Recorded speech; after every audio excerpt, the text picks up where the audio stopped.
Hello, welcome to the video on how to make caramelized almonds. First, let's review the ingredients. You will need to start with a pound of almonds, which is roughly a little over 3 cups of almonds. Plus, you will need to have 2 1/4 cups of sugar, plus 2 tablespoons of vanilla, a pinch of cinnamon, and a 1/2 cup of water.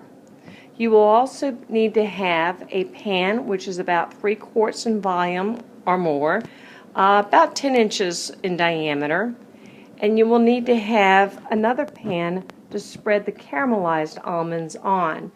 And you will need to make sure that you have sprayed this pan with Pam prior to spreading the almonds out. We have now placed all the ingredients in the pan. And at this point, what we're going to do is we are going to heat all this up to its highest setting. And so I am actually using an electric oven here, so I'm going to turn it on high. If you were using a gas flame, you would turn it up at the highest point possible. And what you're going to do is you're just going to start stirring it. And it's important to constantly keep stirring the almonds. It will take about 10 minutes for all of this to melt and coat the almonds with the sugar-like substance. And I am mixing everything together, and as you see, the sugar has melted, but it's not boiling just yet. You want to get to it boiling before you turn the heat down. Say it's pretty much boiling now, and so at this point, I'm going to turn the heat down to about 3/4 of what it was.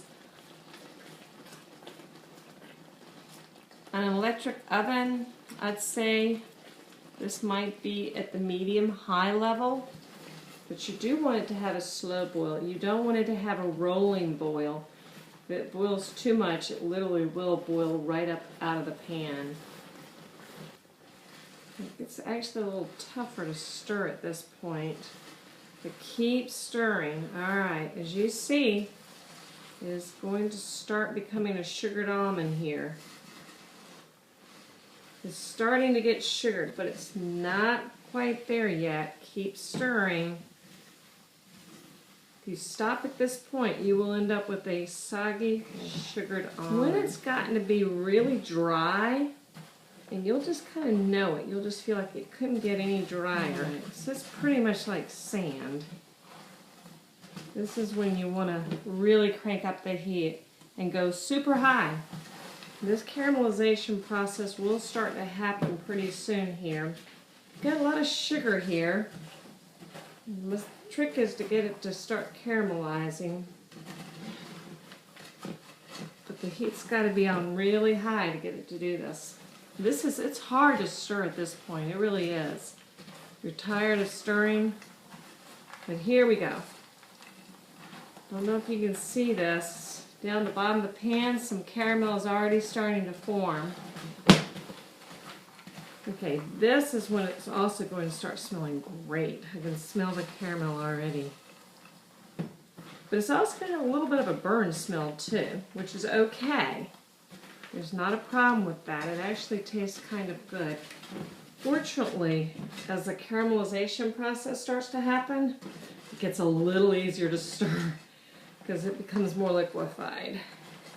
This is probably the hardest part right here. Trying to scoop up that sugar that's kind of gotten stuck on the edges.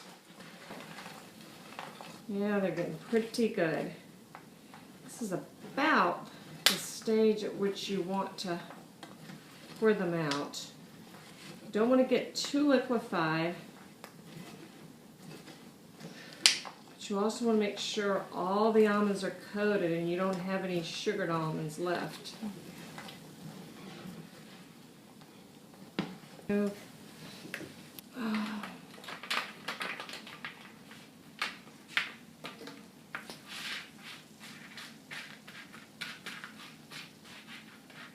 Alright, as you can see, I have spread the almonds out, and at this point, the main goal is to get them spread out as much as possible. As soon as I can possibly bring myself to touch these really, really hot almonds, I'm going to start trying to break them apart. But right now, they're still a little too hot. The trick is to get these apart as soon as possible, because if you let them cool too much, what will happen is as the caramel tries to break off the almond, it'll break the almond itself. Will they get into big clumps like this? Yes, they will. But you can break those apart when they get cooler. You do not want to wait until they're cold, because then the almonds will start chipping, and that doesn't look so good. A little bit of that's going to happen, so don't worry if it happens to a little bit of a degree. But you don't want every almond to look like that. Do not worry if you cannot get every single almond completely broken apart. Every once in a while you'll get a clump, and that's okay.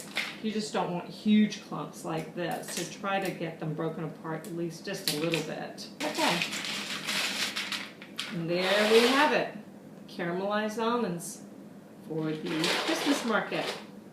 Thank you very much.